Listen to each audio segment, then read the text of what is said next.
Some libraries keep books. This one keeps you. Hidden behind crumbling walls and chained doors, there lies a place that no one dares name anymore. A place where the stories don't sit quietly on shelves, they breathe, they whisper, and they wait.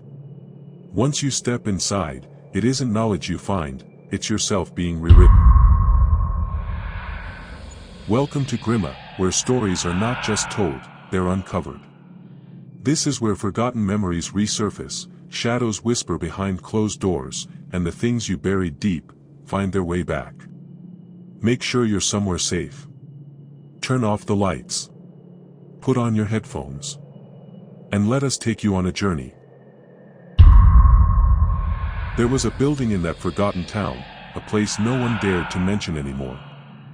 Buried under layers of dust and fear, the library still stood behind the crumbling city records office, decaying in silence. When he returned after his aunt's death, the town felt heavier, as if the ground itself resisted his footsteps. His aunt's house, sagging, mold-scented, alive with creaking floors, waited for him like an open grave. Her will was strange, words stitched together unnaturally, the final line carved into the paper as if with a knife.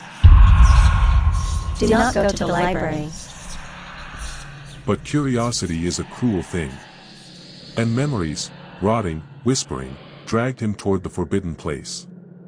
The library's front doors were chained shut with disturbingly new chains, pulled so tight they looked ready to snap inward, not outward. It wasn't to keep people out. It was to keep something inside.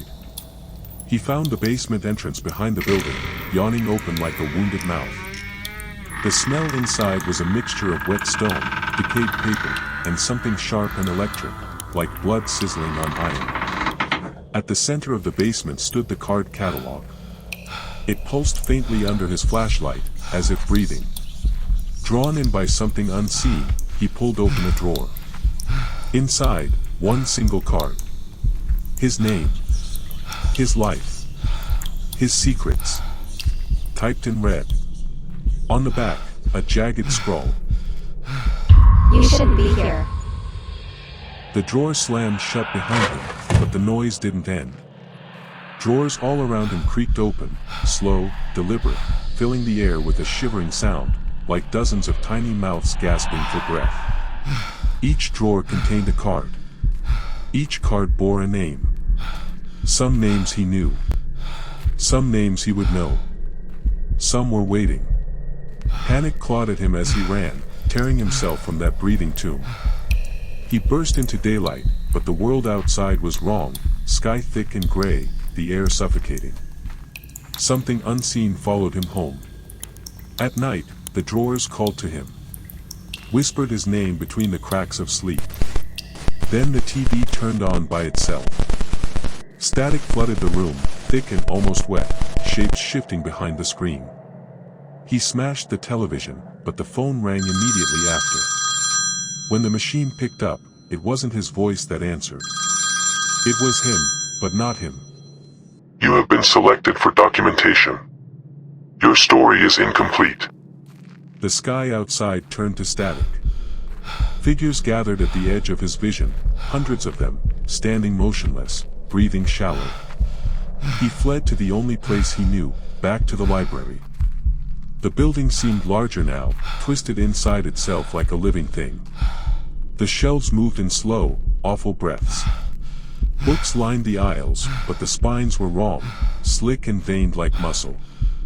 The reading room awaited him, drenched in yellow wrought light. Rows of people hunched over books, flipping pages too fast to be human. The librarian was there, fused to her desk, mouth frozen open in an endless scream. The books had names stamped across them in black ink. His family's names.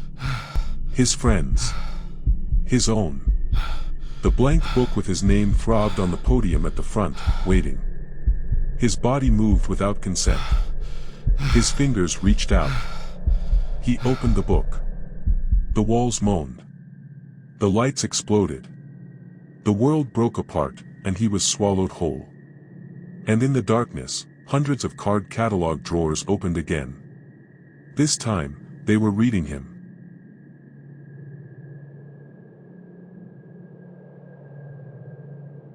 Thank you for listening to tonight's story. If you enjoyed it, don't forget to like, subscribe, and share to help Grima bring more chilling tales your way. Every like you leave is a candle lit against the dark. We'll see you in the next story. And remember, don't look into the mirror after the lights go out.